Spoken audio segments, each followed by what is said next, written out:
Hello friends, welcome to Slingshot Hunting. இந்த வீடியோவில் நம்ம எதை பற்றி பார்க்க போகிறோம்னா எய்மிங் தான், வேறு ஒன்றும் இல்லை. ஸோ அதுதான் வந்து எல்லாருக்கும் இருக்க பெரிய ப்ராப்ளம். ஸ்லிங்ஷாட், அதாவது ஸ்லிங்ஷாட்டோட டிசைனை பொறுத்து நீங்கள் யூஸ் பண்ணுற லேட்டெக்ஸை பொறுத்து வந்து ரெஃபரன்ஸ் பாயிண்ட்டோ ஆங்கர் பாயிண்ட்டோ சேஞ்ச் ஆகலாம். உங்களோட பவுச் ரிலீஸ் பொறுத்து உங்களோட எய்மிங் பாயிண்ட் சேஞ்ச் ஆகும். ஸோ அதெல்லாம் எப்படி மாறும்னு சொல்லி நான் சொல்கிறேன். ரெண்டாவது லாங் ரேஞ்சில் என்ன பிரச்சனைன்னு தெரில, அதை பற்றி நான் கொஞ்சம் எக்ஸ்பிளைன் பண்ணுறேன். நிறைய பேருக்கு அந்த ப்ராப்ளம் இருக்குது. சரி வாங்க இன்றைக்கி வீடியோக்குள்ளே போகலாம்.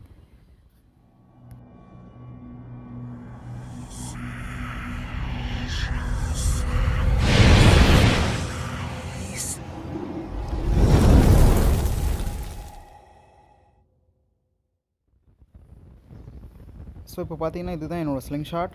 ஸோ இந்த ஸ்லிங்ஷாட்டில் வந்து 90 டிகிரிக்கு எல்லாருக்குமே பேசிக்காக தெரிஞ்ச ஒரு விஷயந்தான். புதுசாக நீங்கள் பிகினராக இருக்கீங்க, இல்லை ஸ்லிங்ஷாட் பற்றி எதுவுமே தெரியாது, புதுசாக கற்றுக்குறீங்க அப்படின்னா இது உங்களுக்கு ரொம்ப யூஸ் ஆகும். ஸோ இதுதான் வந்து 90 டிகிரியோட எய்மிங் பாயிண்ட், அதாவது ரெஃபரன்ஸ் பாயிண்ட். ஸோ இப்போ நான் வச்சுருக்க மாதிரி டார்கெட்டோட சென்டரில் உங்களோட ரப்பரோட எட்ஜ் வச்சு ரிலீஸ் பண்ணிங்க அப்படின்னா உங்களை கரெக்டாக வந்து டார்கெட்டில் அடிக்கும். அதுக்கு வந்துட்டு நீங்கள் உங்களோட ஆங்கர் பாயிண்ட்டையும் ரெஃபரன்ஸ் பாயிண்ட்டையும் ப்ளஸ் வந்து பவுச் ரிலீஸ் எல்லாமே பர்ஃபெக்டாக பண்ணணும். ஸ்லிங்ஷாட் வந்து பர்ஃபெக்டாக ஹோல்ட் பண்ணியிருக்கணும். நீங்கள் ஸ்லிங்ஷாட்டை ஹோல்ட் பண்ணியிருக்கும்போது உங்களோட லெஃப்ட் ஹேண்ட், அதாவது உங்களோட பவுச்சை ஹோல்ட் பண்ணியிருக்க ஹேண்டை வந்து ஸ்ட்ரைட்டாக இருக்கணும். ஆர்ச்சரிஸ் ஹோல்ட் பண்ணியிருக்கிற மாதிரி, அந்த மாதிரி இருந்தால் தான் எய்மிங் வந்து கிளியராக இருக்கும். ஸோ அதை வந்து நீங்கள் கண்டிப்பாக ஃபாலோ பண்ணி தான் ஆகணும் ஒரு டைமும். ஸோ ரெண்டாவது, நீங்கள் வந்து ஒரு டார்கெட் அடிக்க ட்ரை பண்ணி உங்களால் அடிக்க முடியல அப்படின்னா நீங்கள் வந்து ஹோல்ட் பண்ணியிருக்க பொசிஷனை செக் பண்ணுங்கள்.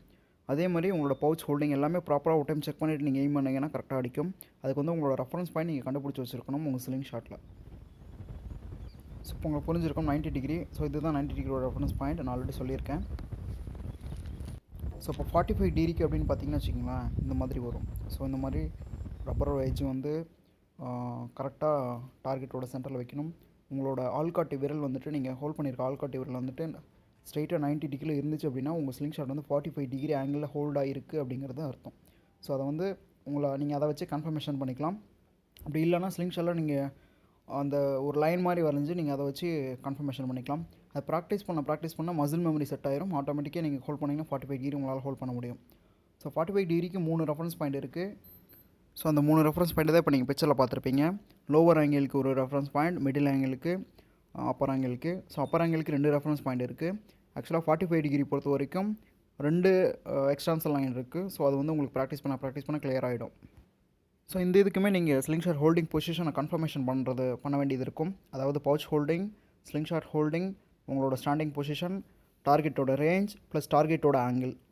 ஓகேங்களா? ரொம்ப லாங் நீங்கள் ப்ராக்டிஸ் பண்ணுற மாதிரி ஒரு டார்கெட்டை ஹிட் பண்ணணும் அப்படின்னா மட்டும்தான் நீங்கள் ஏர் டைரக்ஷன் கால்குலேஷன்லாம் பண்ண வேண்டியது இருக்கும். மற்றபடி அது தேவையில்லை. ஸோ இப்போ வந்து 45 டிகிரிக்கு கிளியராக இருக்கும் உங்களுக்கு. நெக்ஸ்ட்டு ரெஃபரன்ஸ் பாயிண்ட் 90 டிகிரி டிப்பில் இருந்து 180 டிகிரிக்கு 1 இன்ச் ஹைட் வரைக்கும் வரும். ஸோ அது எப்படி நான் காமிக்கிறேன். 90 டிகிரியில் சென்டர் டிப்பில் இருக்கிற, அதாவது ரப்பர் எட்ஜில் இருக்கிற ரெஃபரன்ஸ் பாயிண்ட் 45 டிகிரிக்கு வந்து பார்த்திங்க அப்படின்னா இப்போ நான் வச்சுருக்கிற ரெஃபரன்ஸ் பாயிண்ட்டுக்கு வந்துட்டு கரெக்டாக மூடியில் அடிக்கும். ஸோ 180 டிகிரிக்கு கீழே வரும். அதாவது அந்த பாட்டிலோட பாட்டமில் வச்சா இது ஹெட்டில் அடிக்கும். ஸோ அந்த மாதிரி தான் வரும். அதுக்கு காரணம் வந்துட்டு நம்மளோட ஹோல்டிங் பொசிஷன் மாறிட்டே இருக்கும். அதாவது ஸ்லிங்ஷாட்டோட ஹோல்டிங் பொசிஷன் ஆங்கிள் மாறும்போது உங்களோட ஆங்கர் பாயிண்ட்டை நீங்கள் மூவ் பண்ண மாட்டீங்க. ஸோ அதுதான் அது காரணம். ஆங்கர் பாயிண்ட் நீங்கள் அட்ஜஸ்ட் பண்ணிங்கன்னா அது டிப்புக்கு கொண்டு வந்துடலாம். ரொம்ப சிம்பிள். ஸோ இதிலே அம்மா வந்துட்டு லாங் ரேஞ்சில் நீங்கள் 180 டிகிரியில் அடிக்கணும் அப்படின்னா அம்மா வந்து ரப்பரோட வெலாசிட்டி குறைய கீழே இறங்கும். ஸோ பார்த்திங்க அப்படின்னா ரெஃபரன்ஸ் பாயிண்ட் கீழே போகும். ஸோ அப்படின்னா ஒரு பர்டிகுலர் டிஸ்டன்ஸ் வரைக்கும் அம்மா ஸ்ட்ரைட்டாக மிட் ஏரில் ட்ராவல் பண்ணிகிட்ருக்கோம். அதுக்கப்புறம் வந்து அதோட ஸ்பீடு குறைய அப்படியே கீழே இறங்கும். அதை நீங்கள் கால்குலேஷன் பண்ணி தான் அடிக்க முடியும். ஸோ ரெஃபரன்ஸ் பாயிண்ட்டு 180 டிகிரியில் கீழே போகும். 180 டிகிரின்னு இல்லை, எல்லா ஆங்கிளுக்குமே கீழே தான் போகும். ஒரு சில ஆங்கிள் மட்டும், அதாவது இந்த அப்பர் ஆங்கிள், அதாவது மரத்து மேலே இருக்க டார்கெட்லாம் லாங் ரேஞ்ச் இருந்துச்சுன்னா அம்மா வந்து மேலே போகும். ஸோ அதெல்லாம் நீங்கள் ப்ராக்டிஸ் பண்ணால் தெரிஞ்சிடும்.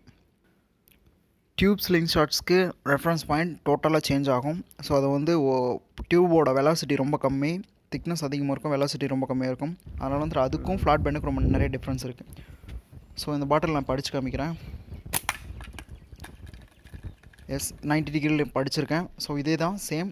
நீங்கள் எல்லா பொசிஷன் டைரக்ஷன் எல்லாமே வந்துட்டு நீங்கள் ஹோல்ட் பண்ணியிருக்கிற பொசிஷன், உங்களோட ஆங்கிள் எல்லாமே கால்குலேட் பண்ணிட்டீங்கன்னா ஈஸியாக அடிக்க முடியும்.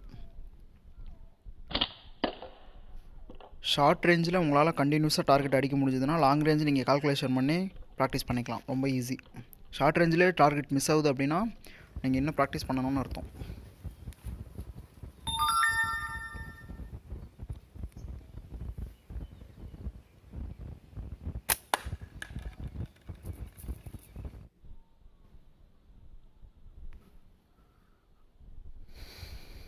ஸோ இவ்வளோ தான் ஃப்ரெண்ட்ஸ். இப்போ உங்களுக்கு கிளியராக இருக்கும்னு நினைக்கிறேன் ஓரளவுக்கு.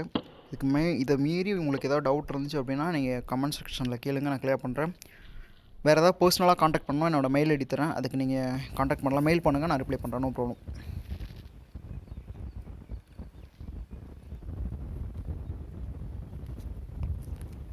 ஸோ இப்போ நெக்ஸ்ட்டு பார்த்தீங்கன்னா இதே அந்த பாட்டிலை வந்து லாங் ரேஞ்சில் வச்சு நான் ஹிட் பண்ணுறேன். ஸோ லாங் ரேஞ்சில் நான் என்னால் எவ்வளோ தூரம் அடிக்கும், அதாவது பாட்டில் தெரிகிற அளவுக்கு வச்சு ஹிட் பண்ணுறேன். பட் நான் 45 டிகிரியில் அடிக்க போகிறேன். ஏன்னா லாங் ரேஞ்ச் வந்து 45 டிகிரியில் எனக்கு ரொம்ப பழகி போன ஒரு விஷயம். 90 டிகிரிலையும் அடிக்கலாம், 45 டிகிரிலையும் அடிக்கலாம், 180 அடிக்கலாம். ஸோ நான் இப்போ 45 டிகிரியில் அடித்து காமிக்கிறேன். ஸோ பாட்டில் தெரியுதுன்னு நினைக்கிறேன். தெரியுது அவங்களுக்கு? எனக்கு ரொம்ப சின்னதாக தெரியுது.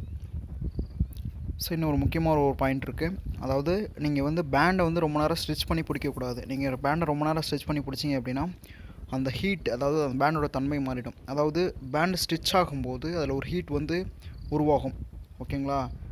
அந்த ஹீட் வந்து குறைஞ்சிருச்சு அப்படின்னா பேண்ட் வந்து அதாவது அம்மாவோட ஸ்பீடு குறைஞ்சிரும். ப்ளஸ் வந்து இது ரெஃபரன்ஸ் பாயிண்ட்டுமே சேஞ்ச் ஆகிடும். அதாவது உங்களோட எய்மிங் டார்கெட் மிஸ் ஆகிடும்.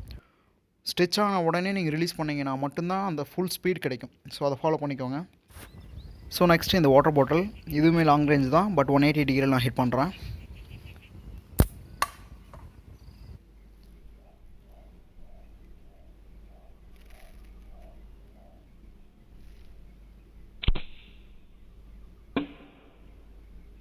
ஹிட் பண்ணிட்டேன், உங்களுக்கு தெரியுதுன்னு நினைக்கிறேன். ஓகே ஃப்ரெண்ட்ஸ், நெக்ஸ்ட்டு பார்த்தீங்க அப்படின்னா இது வந்து ஒரு natural fork sling shot. So இதில் வந்து நான் 0.7 ஸ்னிப்பர் ஸ்லிங் பேண்ட் ஆட் பண்ணியிருக்கேன். இதை வச்சு ஒரு ஸ்டீல் பால் அடிக்க முடியுமா அப்படின்னு சொல்லி கேட்டால் பாசிபிள். அதாவது ரொம்ப ஈஸி தான். ஒரு 15 ஃபீட் 10 ஃபீட் டிஸ்டன்ஸில் வந்து இருக்கிற ஒரு சின்ன டார்கெட் தான் அந்த 7 mm ஸ்டீல் பால். அதுக்கு முன்னாடி நான் ஒரு 5 பாட்டில் கேப் அடித்து ப்ராக்டிஸ் பண்ணுறேன். ஸோ இந்த பாட்டில் கேப்பில் சென்டரில் ஒரு இருக்க சின்ன டாட் தான் அந்த 7 mm ஸ்டீல் பால். ஸோ அதை வந்து அடிக்க முடிஞ்சுது அப்படின்னா அக்யூரசி வந்து குறையலை அப்படின்னு சொல்லி அர்த்தம். So natural fork sling shot பொறுத்த வரைக்கும் ஒய் ஷேப்டு ஃபோர்க்குக்கும், அதாவது ஒய் ஷேப்டு ஃபோர்க்னால் அதில் 2 கட் இருக்குது. கிராஸ் கட் ஒன்று, ஃப்ளாட் கட் ஒன்று. ஃப்ளாட் கட்டுக்கு ஒரு மாதிரி ரெஃபரன்ஸ் பாயிண்ட் வரும், கிராஸ் கட்டுக்கு ஒரு மாதிரி ரெஃபரன்ஸ் பாயிண்ட் வரும். அது நீங்கள் ஸ்லிங் ஷாட்டை ரெடி பண்ணுறதை பொறுத்து நீங்கள் வந்து ப்ராக்டிஸ் பண்ணிக்கணும். ஸோ பேண்டுக்கு மேட்ச், அதாவது பேண்டோட திக்னஸ்க்கு பேண்டோட ஸ்பீடுக்கு மேட்சான அம்மாவை யூஸ் பண்ணுங்கள். Match band with ammo. Otherwise வந்து உங்களால் கண்டினியூஸாக ஹிட் பண்ண முடியாது, கன்சிஸ்டன்ட்டி மிஸ் ஆகும். ஸோ 5வது பாட்டில் கேப்பை ஹிட் பண்ணுறேன்.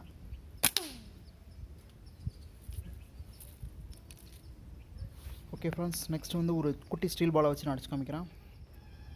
ஓகே ஃப்ரெண்ட்ஸ், இதுதான் நான் சொன்ன அந்த 7 mm பால். ஸோ இந்த பாலை வந்துட்டு ஒரு 10 to 15 ஃபீட் கூட டிஸ்டன்ஸ்லேருந்து நான் ஹிட் பண்ணுறேன். ஸோ இந்த மாதிரி ரொம்ப மைனூட்டான சின்ன டார்கெட் நீங்கள் அடிக்கணும் அப்படின்னா அதுக்கு ஒரு மெத்தட் இருக்குது ப்ராக்டிஸ் பண்ணுறதுக்கு. அது என்ன அப்படின்னா, ஒரு கார்ட்போர்ட் பாக்ஸ் இல்லைனா ஏதோ ஒரு ஷீட்டில் வந்துட்டு பேப்பரில் வந்துட்டு ஒரு டாட் மாதிரி வச்சுட்டு அதை நீங்கள் ப்ராக்டிஸ் பண்ணணும். ஒரு 20 ஃபீட் 30 ஃபீட் டிஸ்டன்ஸ்லேருந்து ப்ராக்டிஸ் பண்ணணும். அதுக்கு வந்து அக்யூரசி, அதாவது உங்களோட ரெஃபரன்ஸ் பாயிண்ட் வந்து உங்களுக்கு கிளியராக தெரிஞ்சால் மட்டும்தான் இந்த மாதிரி டாட்டை வந்து எய்ம் பண்ண முடியும். ஸோ இந்த மாதிரி நீங்கள் வந்து ரொம்ப மைனூட்டான குட்டி டார்கெட் உங்களால் எய்ம் பண்ணியிருந்ததுன்னா ஹெட்ஷாட் அடிக்கலாம் ஈஸியாக, ரொம்ப ஈஸி அது ஹெட்ஷாட் அடிக்கலாம். ஸோ இப்போ நான் அந்த பால் ஹிட் பண்ணுறேன். ஸோ இது ரொம்ப ஈஸி தான். இது ரொம்ப எப்படி சொல்கிறது, ரொம்ப டஃப்லாம் கிடையாது. ப்ராக்டிஸ் பண்ணால் பண்ணலாம், ரொம்ப சிம்பிள். அதேமாதிரி லாங் போக போக சம்டைம்ஸ், அதாவது நீங்கள் வந்து மேட்ச் அம்மோ வித் பேண்டுன்னு நான் சொல்லியிருப்பேன். ஸோ இப்போ ஹெவியர் டேப்பர் பேண்டுக்கு வந்து லைட்டர் அம்மோ நீங்கள் யூஸ் பண்ணிங்க அப்படின்னா நார்மலாக வந்துட்டு லாங் போக போக அம்மோ வந்துட்டு கீழே போகும். மேட்ச் பேண்ட் வித் அம்மோ பண்ணிங்க அப்படின்னா. ஸோ அதுவே வந்துட்டு அம்மோ வந்து வெயிட் கம்மியாக இருக்குது ஹெவியர் பேண்டுக்கு அப்படின்னா அம்மோ வந்து நார்மலாக போகிறத விட, அதாவது எந்தளவுக்கு கீழே இறங்குமோ அதே அளவுக்கு மேலே போகும். அது ரொம்ப தூரம் ட்ராவல் பண்ணும் வெயிட் கம்மியாக இருக்கனால. ஸோ அதை வந்து நீங்கள் ப்ராக்டிஸ் பண்ணிங்கன்னா உங்களுக்கு தெரியும். கால்குலேட் பண்ண முடியாது அவ்வளோ சீக்கிரத்தில். ஸோ அதுக்கேற்ற மாதிரி நீங்கள் ப்ராக்டிஸ் பண்ணிங்கன்னா மட்டும்தான் அது பாசிபிள், லாங் ரேஞ்ச் ஹிட்டிங்லாம். ஸோ அதை நீங்கள் ஃபாலோ பண்ணணும். ஸோ அந்த பால் நான் ஹிட் பண்ண பால் இது தான். ஸோ அதில் சென்டரில் பார்த்தீங்கன்னா ஒரு டாட் மாதிரி இருக்குது பார்த்தீங்கன்னா, அந்த இடத்துல தான் இந்த பால் வந்து ஹிட் ஆகிருக்கு. So okay friends, thanks for வாட்சிங் friends. Please subscribe the channel. ஏதாவது டவுட்னா என்னோட மெயிலுக்கு காண்டாக்ட் பண்ணுங்கள்.